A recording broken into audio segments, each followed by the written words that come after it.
Welcome, everybody. We're going to take a few minutes to let everybody get signed on.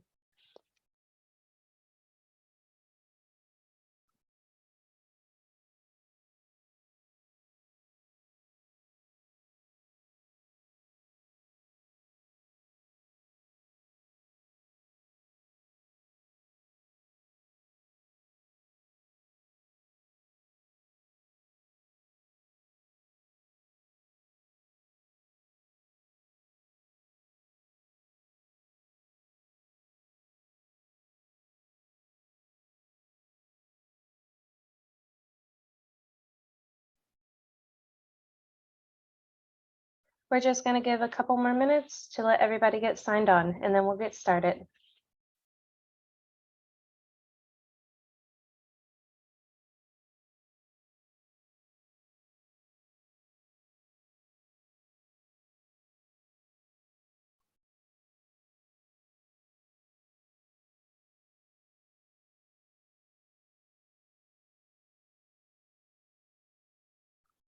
Okay, it looks like our attendees list is sitting steady, so maybe everybody has been able to join us. Good afternoon, welcome. I'm Amy Pfluger, and I really appreciate you all taking the time today to join us for the Sourcing and Transition Assistance Services for Shared Technology Services Component Group 1. Let's address a few housekeeping things today. Can you all use your raise hand? Go ahead and go to the next slide. Raise your hand that you can hear us okay. All right, excellent. Very good. Also, you'll see in your tool tray there, the Q&A. Please use the Q&A throughout the session to submit your questions to us. We will be taking a break towards the end, and we'll be reviewing your questions during that break, and we'll come back and may or may not answer all the questions that you've asked. So if we don't answer them, we're deferring it until we can provide a written answer. Also, all answers that we talk about today on the recording and the webinar are tentative. The formal answers will be provided to you in writing. Okay, looks like we're really ready to get going. Okay, next slide. Again, I'm Amy Pfluger. I'm a Director of Enterprise Procurement at the Chief Procurement Office. We have a few other folks listed here, Sally, Brianna, Chris, and Lisa, who will also be speaking today. Next slide. Okay, our agenda today is to take a look at the statement of work that was sent to all of you, DBITS holders. The solicitation package had the schedule. There are package contents. We're going to go over the SOW overview, your response organization, and the evaluation criteria. We're also going to talk a little bit about matters of law and exceptions. That will be Chris talking to you at the end. We'll take a break, and then we'll answer the questions, and then we'll close the conference. Okay, next slide. Okay, just to answer the first question right off the bat, this is being recorded, and you will get a link to the video with the notes and emails, which will be emailed after the conference. Might give us a day, it'll probably be Monday. Please, again, submit your questions on the questions tab, but again, official answers will be distributed in writing. Okay, hopefully that answered a couple questions right off the bat. Okay, next slide. Okay, now we're going to really get into the content here.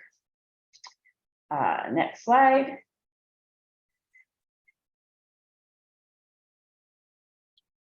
Okay, the solicitation schedule.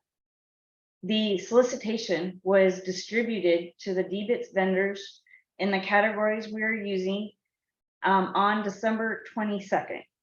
And then today is January 6th. Can't believe it. It's already 2023. We will be working through a rolling Q&A question time period and you could have asked questions the day we distributed up to January 17th. Rolling Q&A is intended to be iterative. So please do not hold your questions until the 17th. We'd like to get questions in right away, and we're going to try to give you answers as soon as we can to those questions. So we will be distributing answers throughout this question and answer time period. The deadline for submitting responses is January 31st at 2 p.m. One of the questions we always get is, are we going to extend the deadline? And I'm just going to say here right now, our schedule really doesn't allow for extending this deadline. Evaluations, clarifications, and amended responses will happen during the months of February and March. Negotiations, March and April, with an anticipated award in May. Okay, next slide. Okay, this is the solicitation package contents. This is all the information that you should have received when we distributed the SOW to you. Several of these are information for you, whether it's requirements or information about our operating model, and then supplemental information on transition deliverables. And then the respondent information form and the pricing schedule are part of your response back to us. Okay, next slide. Okay, this is straight from our SOW, but we're going to look at it here today. The purpose of this solicitation is to obtain sourcing and transition assistance services that will strategically and tactically assist DIR with the procurement and implementation of DIR selected shared technology services providers. The scope of work for this agreement is to help us with the awarded, the to be awarded RFO solicitations listed below. So we talk about how this name has group 1. That's because we are strategically planning the shared technology services procurements so that we're not trying to do them all at one time like we did when we first set them up. These may shift a little depending on our business needs. The goal behind this, by strategically doing that, is just so that we're not working all the time on 10 different RFOs, and you're not trying to respond, or the vendors responding to these RFOs are not trying to respond to that time. You are helping us with the procurements of these RFOs: identity access management, managed security services, public cloud manager, and Texas.gov services. And we have left it open in case we need to add or adjust that list. This is a really good point for me to bring up to you, that if you were to win this contract, you will not be permitted to win a resulting RFO on any of these services: identity access management, managed security services, public cloud manager, and Texas.gov services. So if you want to bid on those, you don't want to bid on this one. Hope that is clear. You can't write the requirements and then turn around and bid on the solicitation as well. Amy, there was a question about subcontractors that may be part of the winning team. I think you can address it here in the same answer.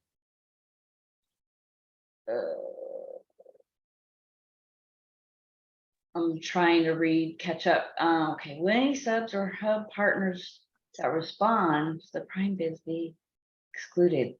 Well, that's a really good question. Can I help with that one, Amy? Please. Yeah, so we would so you can certainly be part of the bidding process, but once we get to the point where we're awarding contract or contracts under this solicitation, we would expect that any company or any individual that's working on that would be part of the group that would be signing non-disclosure agreements.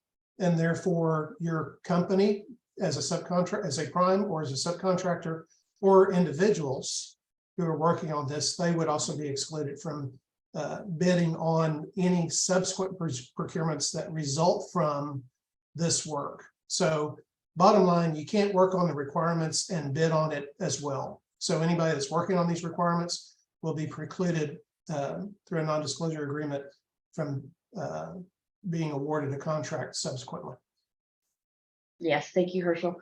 And as we work through this, we are trying to be really careful with how we say, if we talk about respondents to the SOW, that's this procurement. If we're talking about bidders that are going to be on the RFO, that is for those service component providers. So if you think about SOW is we're using for this contract, RFO means we're talking about the resulting RFOs that we're going to be working on.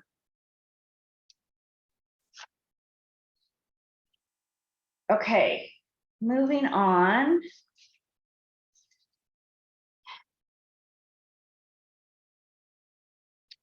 Okay, so this first bullet here is talking about speed in which large complex IT service contracts are procured. You know, DIR is a small agency and we have a limited number of staff. And so by using a vendor community to help us with these procurements to assist us, we are able to do more and faster. So that kind of addresses that we are working to increase the speed in which we're able to get through these procurements.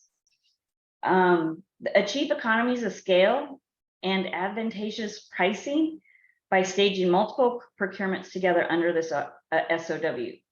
So that's that grouping that we were talking about earlier, that we're doing the STS procurements in different groups, hoping that we'll get some economies of scale and that we will increase our efficiencies as we do each of the different RFOs. Incorporate technology industry and contracting best practices. That's where you know, you can help bring expertise and best practices. And part of this RFO is looking for SMEs to help bring that industry information and expertise to us. Same with contract and vendor management expertise in negotiations. And then we're also going to be looking at seamlessly integrating new contracts and awarded service component providers into the STS operating model. That's bringing in and implementing with the multi-sourcing services integrator model that we have set up. And then, of course, we want to transition. That's the work after we've awarded contracts that go into implementing and transitioning and migrating, all that good stuff on schedule. Hence the whole word that we call this SOW, sourcing and transition services. Sally's going to take you deeper into detail about some of the work that's done through this SOW. So I'm going to turn it over to Sally Ward now. Thanks, Amy. I wanted to talk a bit about the scope of work and what are the key components within the scope of work that we are looking for and what those mean. Hopefully that will help provide some color around the actual words that are in your statement of work. So there's really 6 major areas. The first area is about creating the RFO, facilitating our procurement process, managing our financial responses, aligning our procurement with the MSI and the services and how those services are provided today in our model. It's leading us to transition into that new contract and services, and it's managing overall schedule. So I'll talk about each one if you want to go to the next slide. When we say create RFO documents, what do we mean? We mean writing those instructions that we put into the RFO for bidders to respond to our RFO. We mean writing the master services agreement, obviously the scope of work itself, the actual requirements and services to deliver. It's writing all the service level agreements, what they are, what they will be, what the targets are, how they're measured, what they're trying to achieve, how the model works. It's writing all of the deliverables. What critical deliverables do we need through the life of the contract? What deliverables do we need on an ongoing basis? And we need financial provisions and a pricing model. We need that all the documents that we need to describe how the services will be priced and what are the provisions around that, such that bidders can accurately provide a firm fixed price. And finally, creating those transition deliverables and milestones and schedule and everything that we would need from a bidder to know how they are going to transition our services from one vendor and one contract to another contract and potentially a new vendor. Let's look at the second area on the procurement process itself. We want to explain that we do have a procurement process where we have streamlined how we go about these very large procurements and how we go about making sure that they are integrated into our best in breed model for shared technology services. So the process after we write the RFO and release it is the process of evaluations. This is where we're looking for assistance in identifying the strengths, the weaknesses, the gaps, those things that DIR needs to make further decisions and manage through the process. Once we know what those are from our evaluators, from the responses, we move into clarifications and discussion sessions. And what we're looking for in the assistance is for the assisting RFO respondent, one of you here, to set our strategy, design our agendas, facilitate the discussions, keep us moving through the issues and the resolution of the issues, and taking that assistance role through those discussion sessions. The outcome of those sessions then is always a request to the bidders to revise their responses and for us to receive those and evaluate them again. And so for our assistance vendor, we're looking for writing of those response requirements, instructions to the bidders, how to respond, and again, looking for strengths, weaknesses, and gaps. Our next phase in the process is moving into due diligence. And by this point, DIR may have down selected. We may choose to down select at any time throughout this process. We will be expecting our assistance provider to give us the kind of information that we need and the strategy that we need to be able to make those decisions. But DIR will be making those decisions. So once we move into due diligence, this is where we are asking the bidder or bidders to do whatever due diligence they need to eliminate all their financial assumptions. And to be clear, this is not DIR's due diligence on the vendor. This is the vendor's bidders' due diligence on our requirements and program. The goal of this session is to remove all those financial assumptions. So we will be looking for the assistance provider to tell us where, given the financial assumptions, the strengths, weaknesses, and gaps, what are the areas that bidders need to be looking at and evaluating, and what kind of data, documentation, information, or interviews can we provide for that? And then managing that process with the bidder as the bidder submits their plan and their request of what they think they need in order to remove all their financial assumptions. At the same time as due diligence, we go through an integration session phase where we marry up our MSI with the down selected bidder or bidders.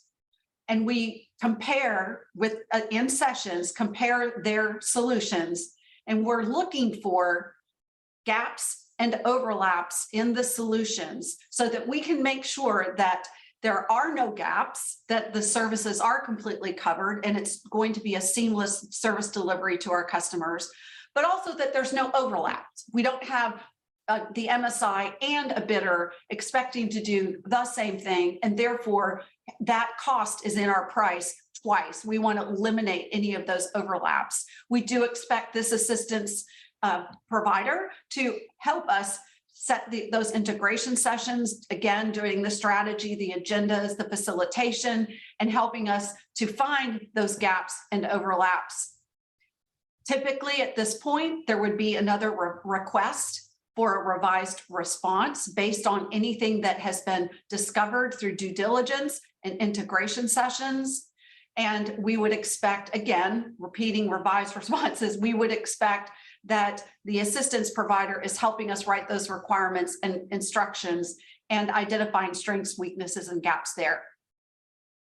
Finally, we will move into negotiations, and we are expecting throughout the negotiations phase that our assistance vendor is providing us with the strategy for those negotiation sessions, how to ensure that DIR and the state is getting the best value, how we make those decisions for best value decision making. And that's our process. We go through all of that, and we may do it iteratively.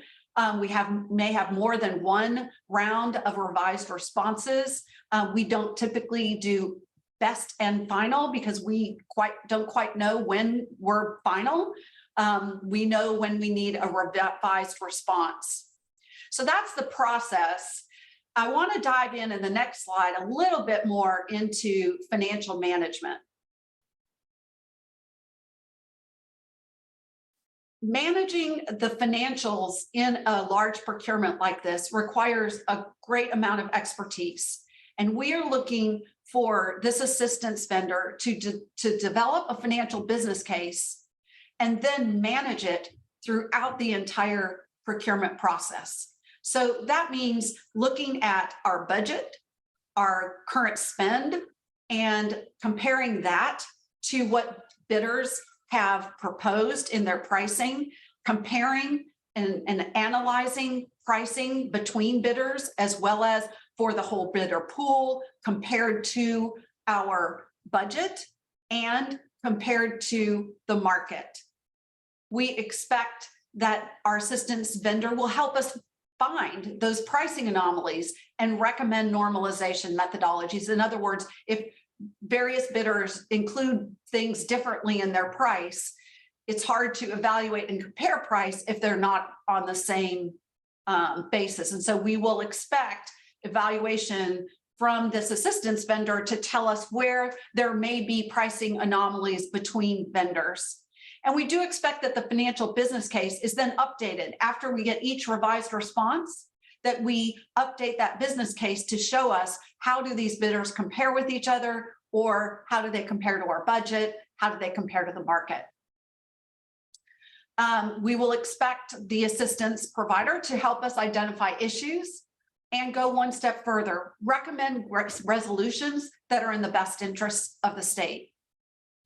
And we expect the provider to evaluate the pricing for each bidder in a price sensitivity perspective, telling us, advising us, where would volume changes, for example, significantly impact our budget versus maybe tiered pricing and so forth. Just what kind of pricing sensitivity should we be aware of?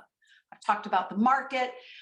We do expect that I need to identify and resolve bidder pricing assumptions. Many of them, the bidders do already put into their response. Some are gleaned through discussion sessions or negotiations, and we expect our assistance vendor to help us gather and identify all of those that may not have been in writing, but certainly were an assumption that needs to be validated.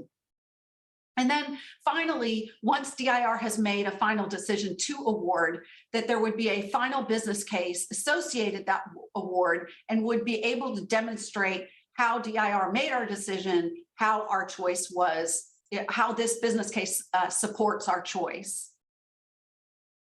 Once we've gone through then this financial and we've done the procurement process, the next thing that we need to do in the next slide is we need to align then our MSI services to whatever changes we have agreed to with the new service component provider. So if, for example, we bring in a managed security services vendor who does things a bit differently or needs a different catalog of services, for example, we would need to align our MSI services to be able to provide that catalog. So we are expecting this assistance provider to help us identify what changes might we need to make to the MSI's contract, to their scope of work, potentially to their pricing, and then implement those contract changes and train our MSI staff on these new SCP solutions that we have just down selected or awarded to. Moving on, the next phase then is what we call transition itself. The migration, if you will, the implementation, moving from an incumbent contract to a new contract, which may be the same or could be completely different types of services. And it could be the same vendor or it could be a new vendor. Either way, that's what we call transition. And we're expecting this assistance vendor to lead our project management office, to be able to review the deliverables that these service component providers are submitting and help us evaluate and understand and find issues. We expect that the vendor will track and resolve those issues, actually go find good solutions for each of those issues. We expect this assistance vendor to then manage both the incoming and the outgoing service providers because there's two different scopes of work there. We expect the assistance provider to provide us organizational change management as well, advising DIR, where is it, what change is going to impact our customers, our organization, our business model, our other SCPs, and how do we manage that change. And finally, we expect this assistance provider to support both the MSI and the incoming service component provider with any billing and chargeback that needs to get implemented for our customers. If we could move to the next slide, the last thing is schedule management. And I wanted to draw this out because in the scope of work, we talk about each RFO. And each RFO follows this process and each has these deliverables and each has a schedule. We also expect that this assistance provider will help us manage not just those schedules, but also the schedule for this group as a whole. In other words, we're trying to find economies of scale and streamlining and efficiencies by doing multiple RFPs at the same time, or RFOs at the same time. And in doing so, then we have to manage the group as a total package. And we have a governance authority that manages all these procurements. So we need to be going to our governance with a consolidated group view and schedule and issues and so forth, decisions from an enterprise view. And we need the enterprise view so we can facilitate good decision-making. And we expect that the assistance provider is documenting those decisions that we are making so that we can track them. Issues, risks, decisions need to be tracked, documented, and resolved. And we do expect that as a part of the assistance provider's scope of work for us. All right, so that's the scope of work. I want to talk a bit about, so what are we seeking? Like, what is it that we're looking for? And as you know, in the RFO, these bullets are listed out as things that we are evaluating.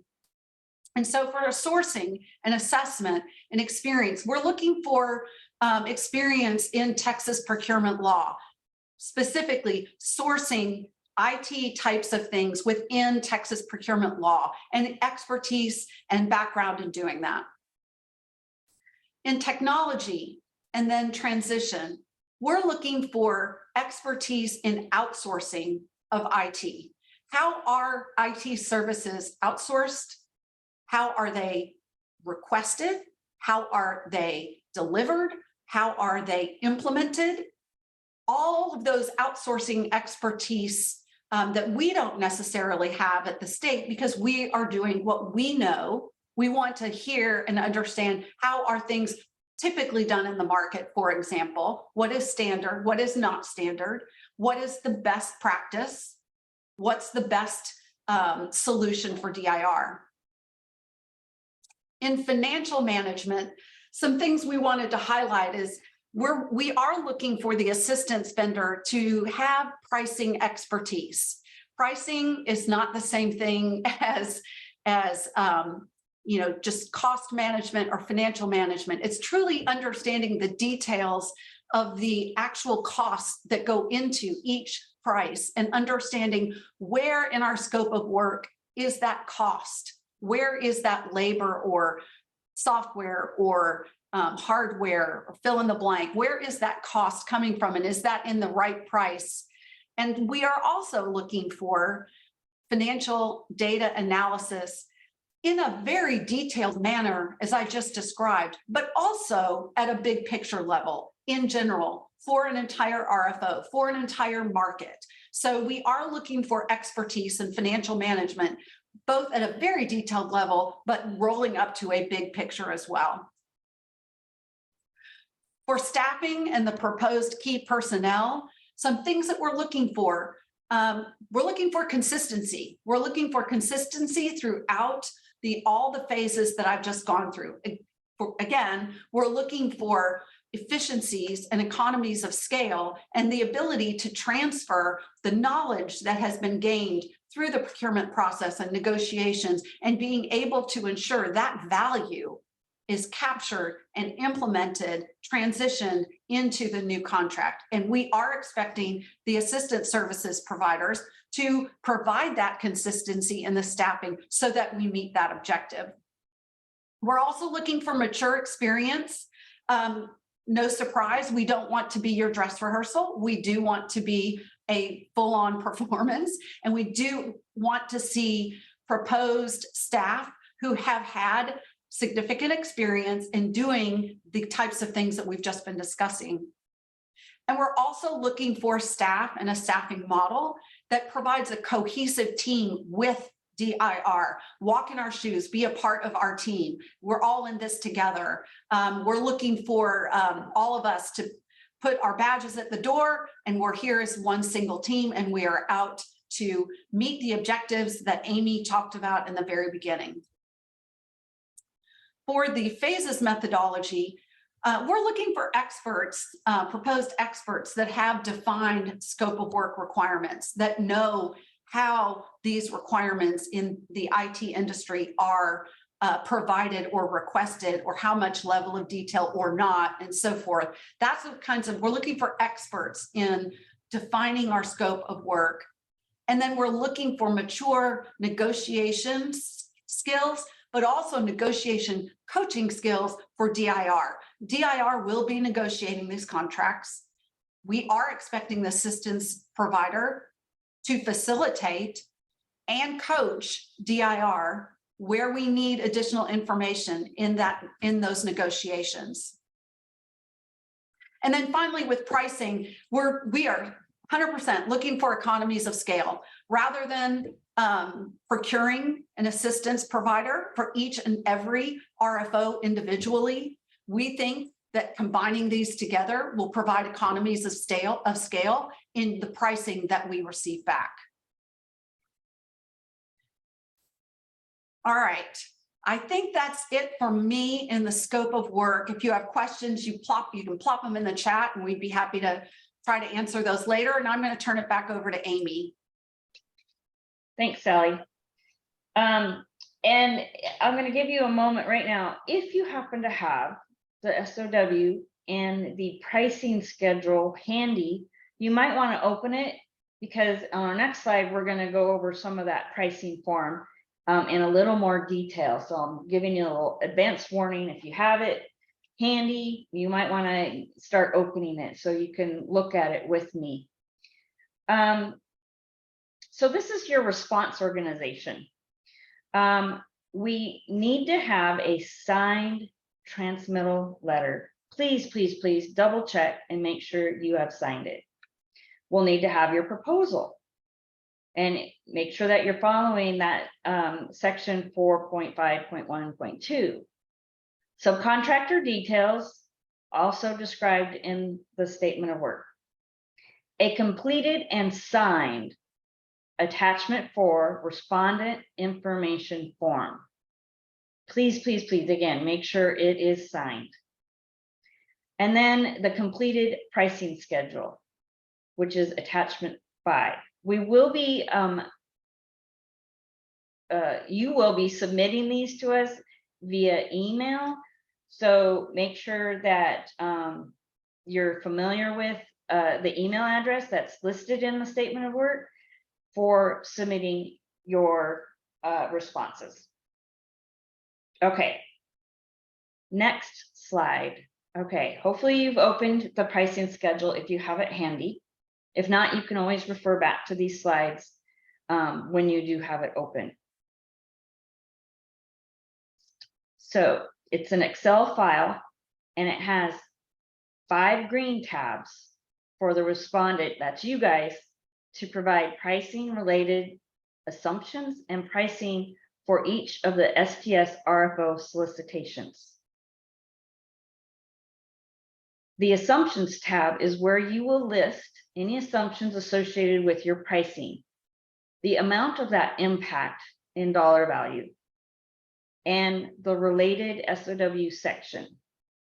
I'm going to really emphasize right here now, as I'm not seeing a lot of questions come in, that the question and answer time is intended for you to remove your assumptions, to clear them up. Ask the question that is making you make the assumption.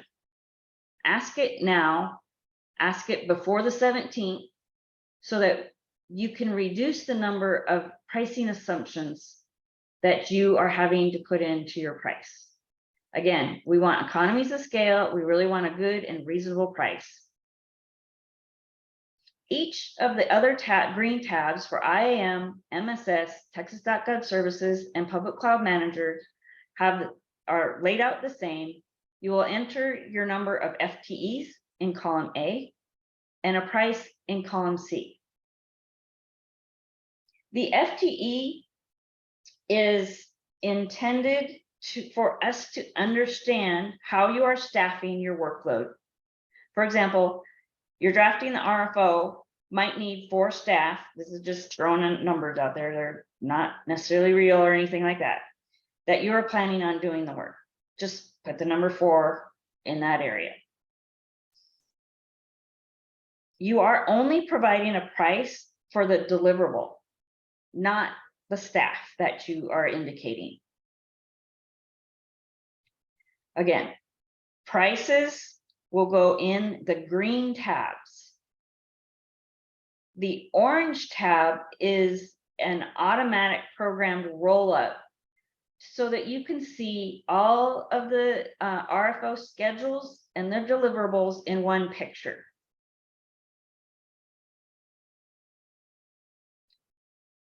What this does is you will be able to see on any given month during our schedule that there are multiple deliverables due during that time frame.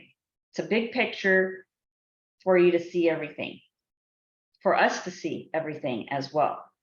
The blue tabs describe the deliverable indicated by the number under each month column on those green tabs.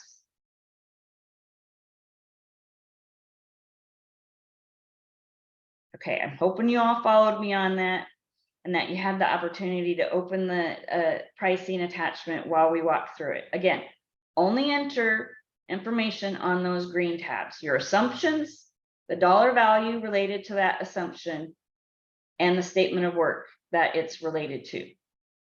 On each of the RFO tabs, IAM, MSS, Texas.gov services, and PCM, you are entering the number of FTEs That's just, again, another book for us to see how you're staffing it and the dollar value for that deliverable.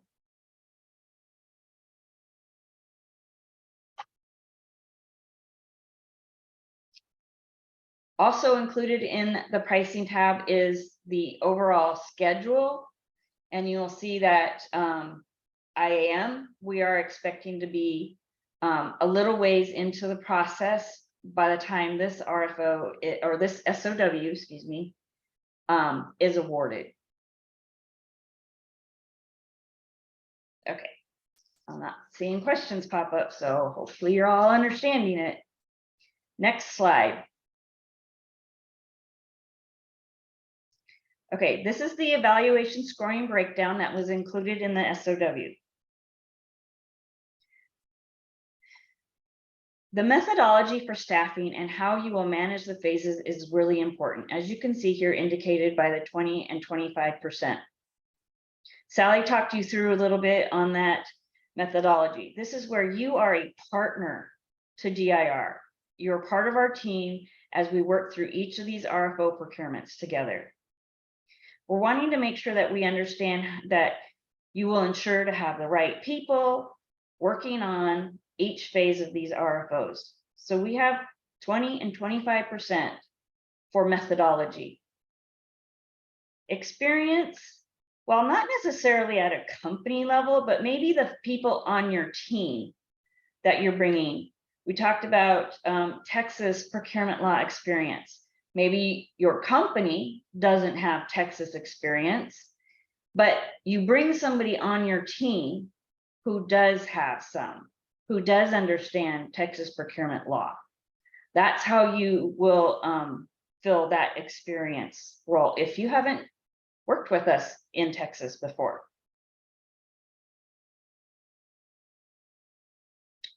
I do want to make sure that you provide sufficient information in your responses for us to really evaluate each of these. Don't rely on you thinking maybe DIR already knows you. If it's not in your response, we can't evaluate it. A common mistake we see is when a vendor has worked with DIR before or in Texas before, and they fail to provide details in their response because the vendor thinks, oh, DIR already knows, we're awesome at this part. If it's not written, we can't consider it in the evaluation. And then moving on to pricing, we are looking for some economies of scale.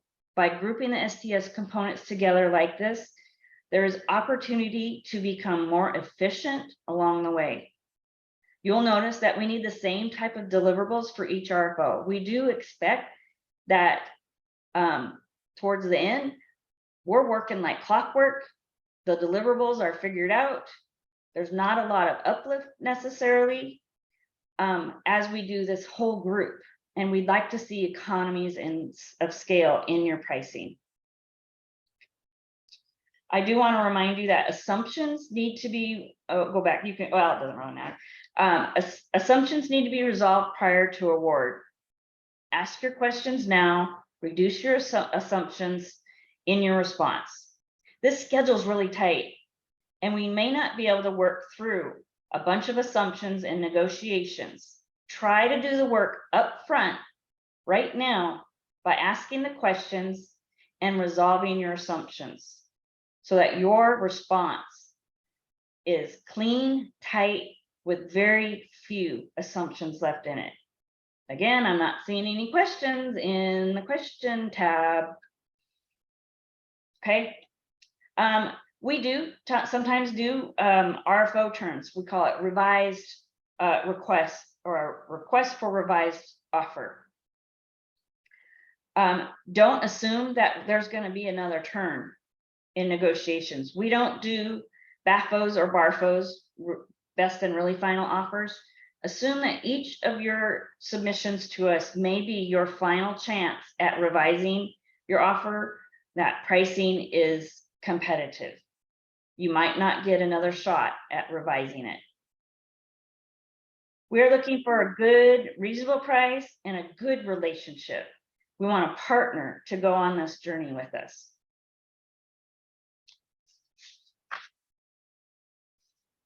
Things to remember. We don't have it on here, but please follow the instructions. It means a lot to us when we can see that a vendor or a respondent has followed all of our instructions. Double check that all the parts are included in your response, that you have signed all the required forms. And if we're sending out addendums, there'll be a spot for you to assign that you've read and understood the addendum that was sent out. And of course, sign your response. Submitting your response. So this one right now is due January 31st at 2 p.m. Don't try to send it at 1:45. These are big, maybe very big files. 1:45 and it gets hung up in your server somewhere in the ether and it doesn't get in on time. 2 o'clock and 1 second is late. We cannot accept it if it is late. Don't wait till the last minute or the last hour even to submit it. We are doing what we can to assure on our side that our email does not have size restrictions so that we can accept your responses. Please make sure your outgoing email server can also handle the size of your response that's being emailed out. Okay. I think that's all I have right now. Again, please make sure that you are submitting your questions. We will try to answer some after we take a quick break a little bit later on. So I'm looking for questions. I'm not seeing any. So if you have them, please send them. I'll turn it over to Brianna for the hub part. Hello, everyone. My name is Brianna Ballinger. I am a hub coordinator with DIR. Next slide, please. We're going to talk about the HSP or the hub subcontracting plan. All respondents must ensure that their approved HSP on file is current. Please be aware that you cannot proceed with any subcontractors that are not listed on your HSP. They must be approved by DIR prior to. Next slide, please. If you need guidance on updating your HSP, please reach out to our hub office. We will provide a complimentary review and assist you with any updates. Please remember, this review of the HSP must happen prior to the due date. And that is all I have. I will turn it over to Chris now. Thanks, Brianna. Good afternoon, everyone. I'm Chris Walton, Assistant General Counsel at DIR. Just want to highlight a few notes as you're working on responding to this statement of work. First, note on designated contacts. This statement of work is going out for individuals who already have DBITS contracts. So you likely already have a contact or multiple contacts at DIR. You may have even done projects for us before. Just a reminder that during this solicitation process, if you're responding, if you think you may respond, you are not to contact anyone at DIR about this solicitation other than the individual, other than the designated contacts in the SOW itself. If you fail to observe this restriction, your response may be disqualified. So it's important that you only reach out to the designated contacts. Next slide, please. And then just to remember that anything that you submit may be subject to the Public Information Act. So any documents, emails, attachments. So if there's anything that you wouldn't want to be released in a Public Information Act request, make sure that you mark it if it's confidential, if it's proprietary, if it's copyrighted. If the information is not clearly marked, it will be released on request. And anything that is marked, if there is a request, it will be submitted to the Attorney General's office. They will determine whether the information should be released. If you have any questions about, how you want to mark something, how you should mark something, be sure to consult with your own legal counsel and they can advise you in that matter. And that is everything I have. I believe now it's just a matter of questions. Okay, well, y'all must know everything because you haven't submitted any more questions to us, except for the two that we've already gotten. We can take a 5-minute break. It is 1:53, so at 1:58, we will come back. This gives you an opportunity to actually think of a question and put it in there during this time. Okay, break. 1, 2, 3, break.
Okay, and we're back. We see we got one additional question, and I will let Sally talk to that. Yep, great. So the question is, can you describe the market research reports references on page 7, describing the depth or timeliness of existing information versus your need for deeper analysis? Sure.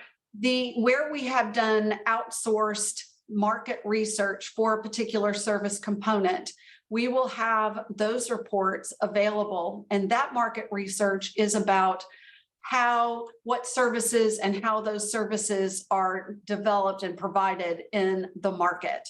It is not about how those services are procured.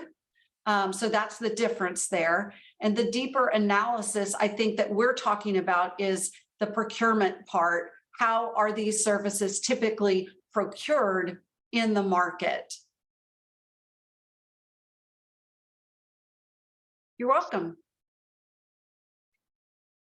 Okay, I think we wanted to touch on that first question that was about subcontractors being able to respond or being excluded for the STS RFOs.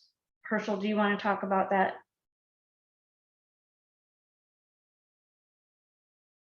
Again, maybe. Sorry, the phone would ring right when I unmuted. I'm not sure if we have anything to add. I think just to reiterate that anyone that's participating on the development of a solicitation, whether it's a state employee, whether it's the state's contractor through some other arrangement, whether it's a vendor that's awarded the statement of work, any of its agents, its employees, its subcontractors, any of those individuals and any of those companies that participate in the development of a solicitation would not be allowed to be awarded a contract that results from that solicitation. So bottom line, if you're participating in the development of a solicitation, you're not going to be on the team that receives the award.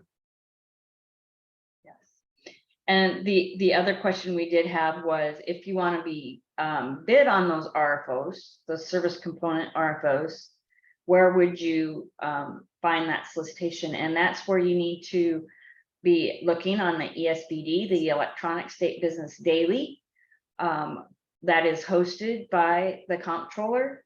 You can also find information about upcoming solicitations on DIR's schedule of solicitation opportunities page on our website.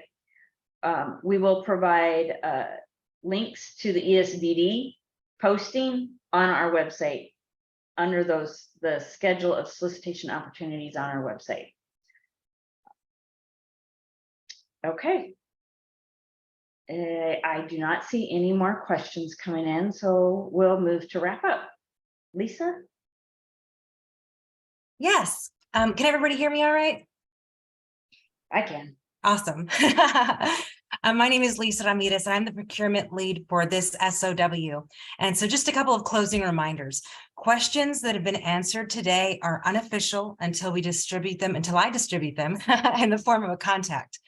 Any changes or additional information regarding this SOW will be distributed as an addendum to the solicitation. And I'll be sending those addendums out. I'm the point of contact, Lisa Ramirez. There's my email address. It's also in the SOW. A couple of important dates, just to close. I know we had the schedule earlier. December 22nd through the 17th is when the rolling Q&A has happened. Please email me your questions and we'll get them back to the group as soon as possible in the form of an addendum, so everybody can see what questions have been asked. The deadline for submitting your responses is at 2 p.m. on the 31st. And as Amy said earlier, every second counts. Next slide, please. Now, in case you took a call while I was on the other slide, I'm your point of contact. And this is my email address. Thank you all so much for joining us. I appreciate your time. Amy, do you have anything else to say before we wrap up?